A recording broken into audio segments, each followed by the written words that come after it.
Here are the top posts from Too Afraid to Ask on the 9th of November 2019. B3NO20295. I feel like I don't own a personality because I copied the personality of the person I'm talking to. How common is this? Be happy. I am the same way. I think a lot of it stems from being a people pleaser. I want everyone to like me. I have no idea of what my actual personality is like, or if I even have one. I sort of reassure myself by remembering that even if there is a such thing as a solid personality that I or someone else may have, everyone is going to perceive that differently anyway. So it doesn't really matter. Just exist and do what you've got to do. As long as you're good to people and you're not miserable, you're doing something right. Orcus 424. People do change depending on who they talk to and are around. It can sometimes be pretty severe. It's called a mirror personality. I've done it myself here and there just as a way to get along with the person.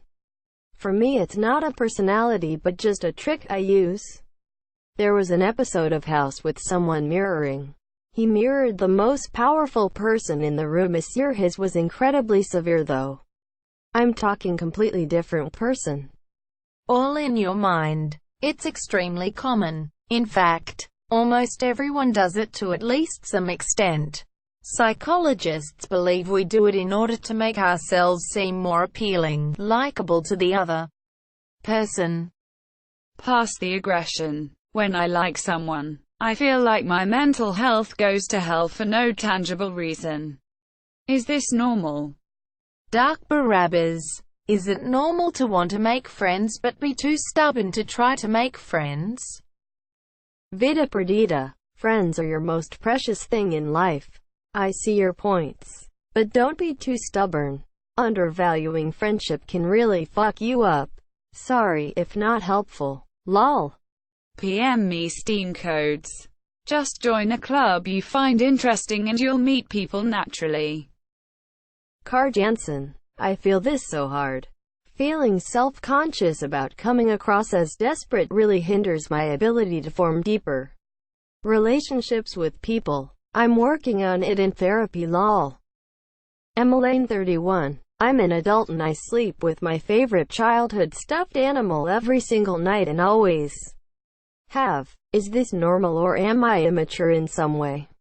Witness Rich. Who cares? Normal for you.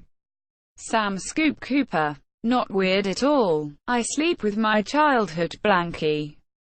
Tenniel 67. I sleep with a teddy bear or my stuffed Appa from Avatar: The Last Airbender. I'm a 43-year-old woman.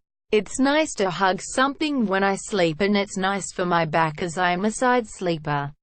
Most importantly, though, if it makes you happy and comforted, who gives a shit what anyone thinks?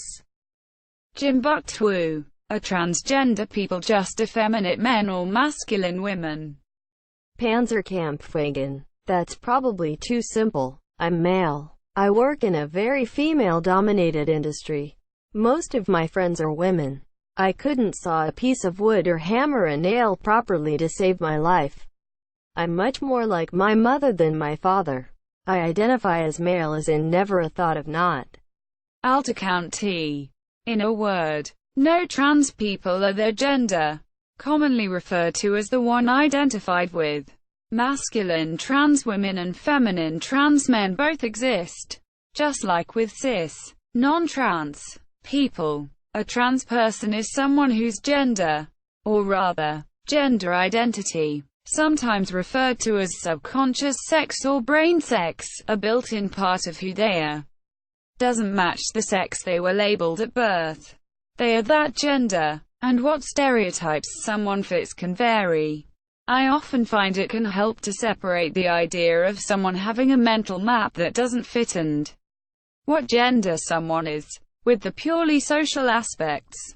Blue for boys, pink for girls, etc. If there's anything in particular that'd help clear things up, feel free to ask. I'm a trans man and I'm a lot more open to answering things online. Snacky bitch. Props to you for reaching out and wanting to learn. I'm cis but have trans friends, and though they identify as a male or female, it doesn't necessarily mean they have overly feminine or masculine traits. I know people who identify as male who still have a large number of typically feminine qualities. You're alright in that it's often about the body dysmorphia.